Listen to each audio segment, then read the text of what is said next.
microorganisms. Microorganisms include pathogens. Pathogens are the disease-causing microorganism. Second, communicable disease. Disease which are caused by one person to another or transmit from one person to another are called as communicable disease, like cholera. Carriers. Carriers are those organisms which transmit disease from one place to another, like houseflies. Houseflies spread disease like typhoid from one person to another. Human diseases which are caused by bacteria are measles, chickenpox, typhoid, cholera. By virus, measles, polio and chickenpox. Human disease caused by protozoa are malaria, sleeping sickness. Microorganisms, anthrax is microorganism or bacteria. Foot and mouth disease in cattle are caused by virus.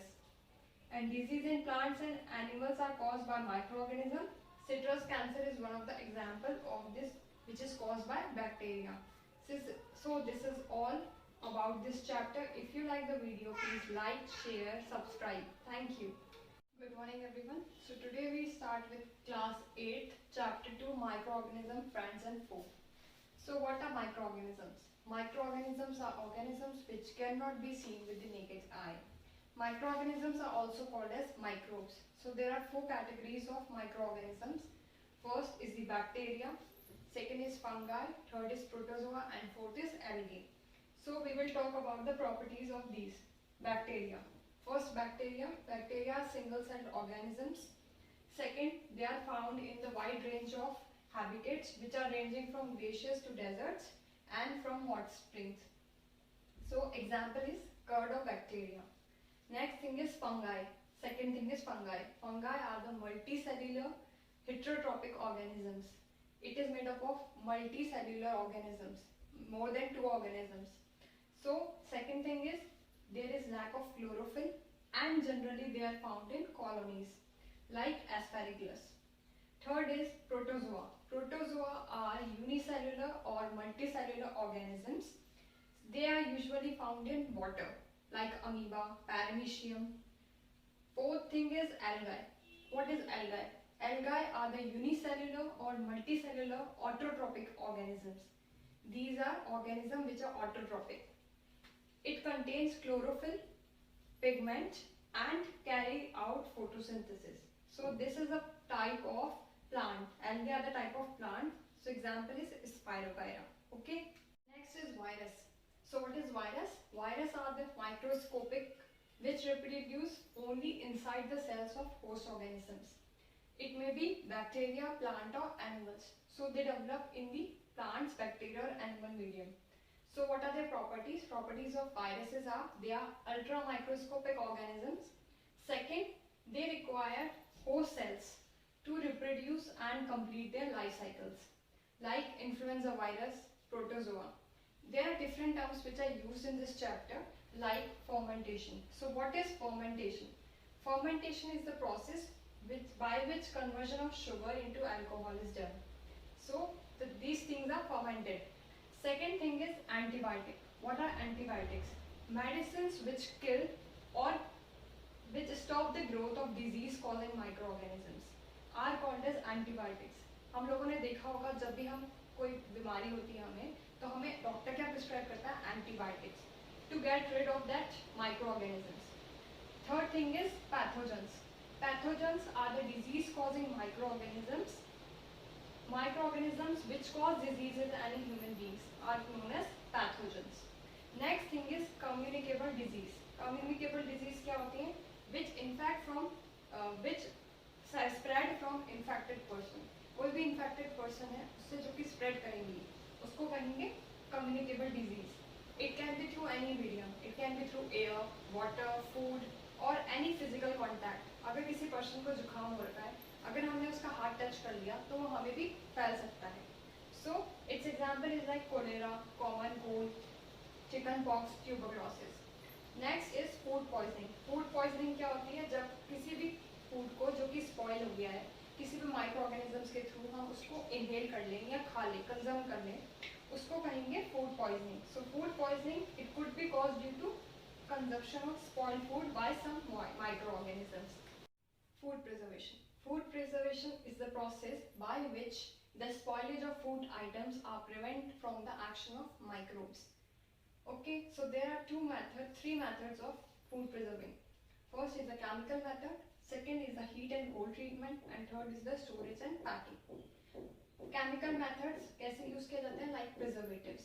So preservatives में क्या होता है? Chemicals that control the growth of micro organisms on food are called as preservatives. वो chemical जिनको use किया जाता है micro organisms की ग्रोथ को कम करने के लिए या कंट्रोल करने के लिए, उसको कहते हैं preservatives. So example is salt and edible oil.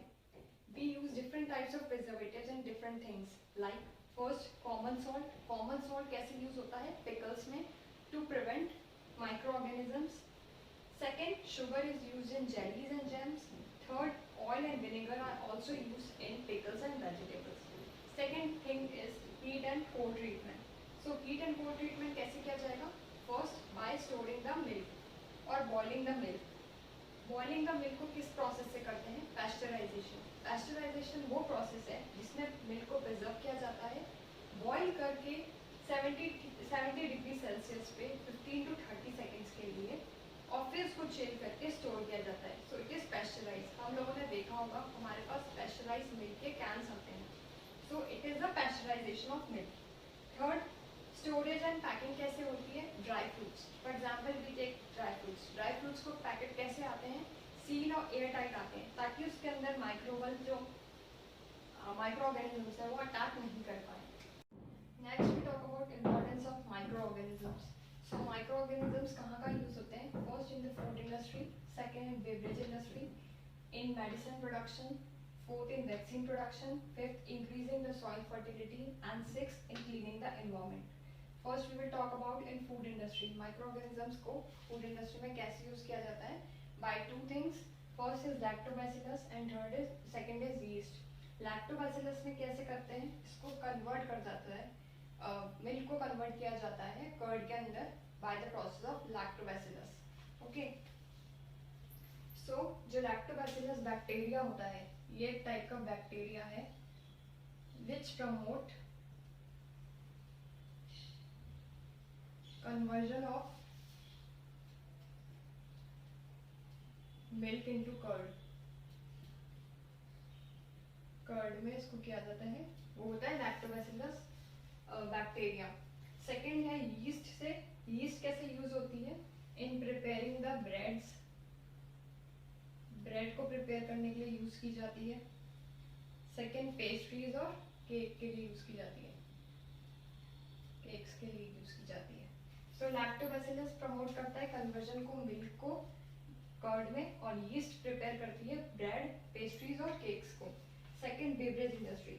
Beverage industry में क्या होता है? इसमें भी यीस्ट को यूज किया जाता है कॉमर्शियल प्रोडक्शन के लिए, for commercial production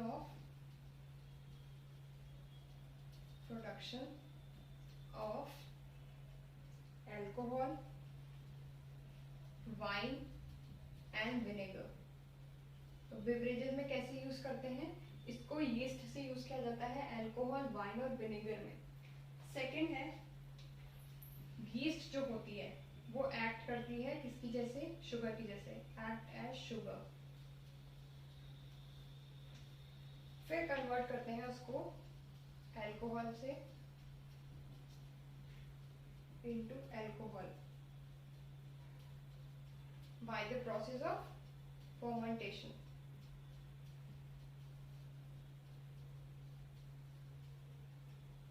okay, yeast क्या होती है? यीस्ट एक्ट करती है शुगर की जैसे और कन्वर्ट करती है एल्कोहल को bye the process of fermentation. Fermentation क्या प्रोसेस होती है?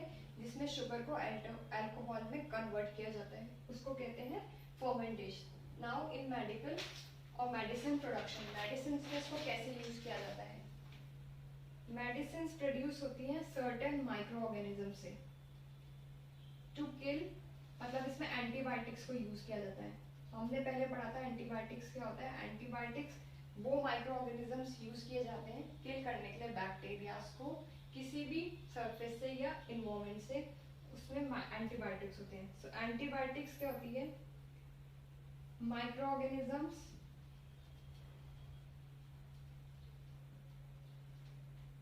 to kill or stop the growth of organisms causing disease. वो ऑर्गेनिजम्स जो कि डिजीज को कॉज करते हैं उनको स्टॉप करने के लिए या प्रिवेंट करने के लिए क्या यूज किया जाता है? एंटीबायोटिक्स को। तो ये एंटीबायोटिक्स कहाँ से आती हैं? बैक्टीरिया से और फंगाई के through. Next, commonly use antibiotics या कह सकते हैं हम क्या होती हैं? टेट्रासिलिन होती है, एंथ्रोमाइसिन होती है, ओके। और फर्स्ट एंटीबायोटिक पेनिसिलिन जो थी उसको किसने प्रिपेयर किया था? फर्स्ट एंटीबायोटिक थी पेनिसिलिन। इसको प्रिपेयर किया था, प्रिपेयर्ड बाय अलेक्जेंडर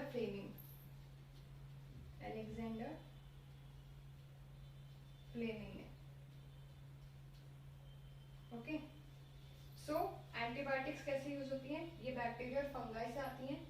फर्स्ट कौन सी थी? टेट्रासिलिन और एंथ्रोमाइसिन आती है इसमें। फर्स्ट एंटीबायोटिक पेनिसिलिन जो कि प्रिपेयर्ड हुई थी, किसने की थी? अलेक्जेंडर फ्लेमिंग ने। वैक्सीन प्रोडक्शन क्या होता है? इसमें सबसे पहला टर्म आता है vaccination. So what is vaccination? Vaccination means protection of body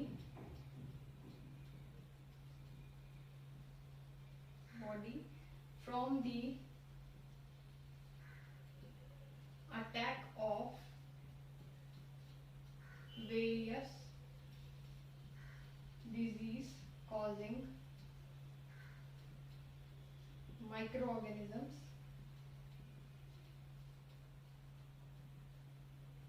through vaccine. Vaccination क्या होती है? प्रोटेक्ट करना बॉडी को from the attack of various disease causing microorganisms.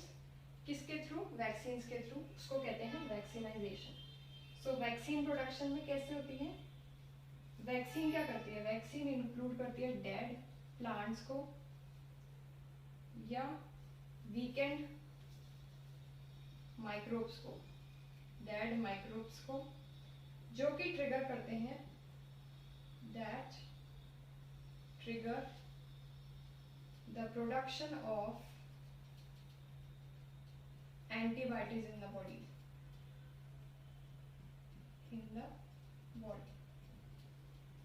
Vaccine production में कैसे यूज किया जाता है इसको? डेड माइक्रो ऑर्गेनिज्म जो होते हैं जो कि ट्रिगर करते हैं प्रोडक्शन में एंटीबॉडीज के बॉडी के अंदर, उस पे इसको यूज किया जाता है। सेकेंड, ये हेल्प करते हैं अटैक में from the disease causing microorganisms. So these antibodies जो होती हैं ये हेल्प करती है इन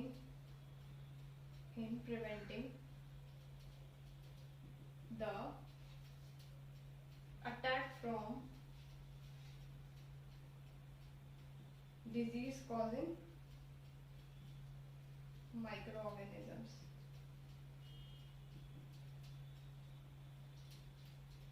सो पहला वैक्सीनेशन क्या होता है? वैक्सीनेशन प्रोसेस है जिसमें प्रोटेक्शन होती है बॉडी की अटैक से वेरियस डिजीजेस की जो कि कॉज करते हैं माइक्रोऑर्गेनिज्म, उसको कहते हैं वैक्सीनेशन। वैक्सीन प्रोडक्शन में कैसे यूज आती है कि जो भी डेड माइक्रोब्स हैं which trigger the production of antibodies in the body, उसको वैक्सीन के थ्रू हटाया जाता है। सेकेंड, these antibodies जो है वो हेल्प करती हैं preventing the attack from disease causing microorganism. Attack जो भी डिजीज कॉजिंग माइक्रोऑर्गेनिजम्स करेंगे उसको प्रिवेंट करने के लिए एंटीबॉडीज को यूज किया जाता है। नेक्स्ट, वैक्सीनेशन हेल्प करती है, vaccines help in controlling the diseases like, कौन सी डिजीजेस के लिए दिया जाता है इसको? कोलेरा हो गया, टाइफाइड हो गया, मीजल्स हो गए and many more. And next, vaccine smallpox की सबसे पहले किसने दी? Vaccine for smallpox was discovered by, किसने डिस्कवर किया था इसको? एडवर्ड जेनर ने, Edward Jenner. Okay, so vaccines क्या होती है? हेल्प करती है कंट्रोल करने के लिए डिजीजेस को, जैसे कोलेरा, टाइफाइड, मिजल्स। और वैक्सीन जो है स्मॉल पॉक्स की किसने डिस्कवर की थी फर्स्ट टाइम? एडवर्ड जेनर ने। Next, in increasing the soil fertility,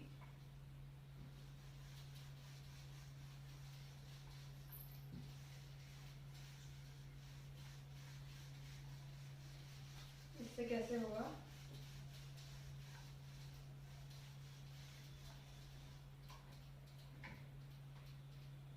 in increasing soil fertility कैसे किया जाता है इसको? By the help of blue green algae, blue green algae and rhizobium bacteria.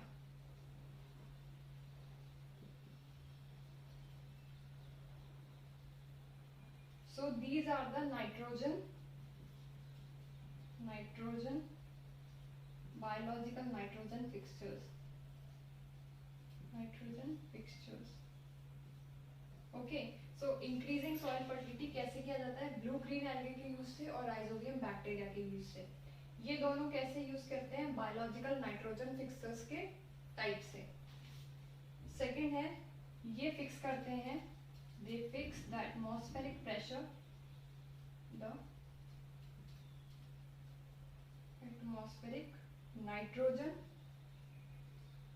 to enhance the soil fertility, enhance the soil fertility, okay। तो इन cleaning the environment को कैसे clean किया जाता है? डिकम्पोजर्स जो होते हैं वो हेल्प करते हैं कन्वर्ट करके डेड प्लांट्स को और एनिमल्स को सिंपलर सब्सटेंसेस में। डिकम्पोजिशन की प्रोसेस से वो होता है in by cleaning the environment.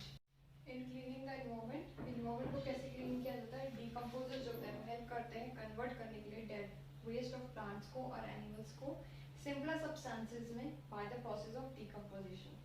So next thing we will talk about nitrogen cycle. This is the diagram of nitrogen cycle. इसमें क्या होता है? Atmospheric nitrogen is here.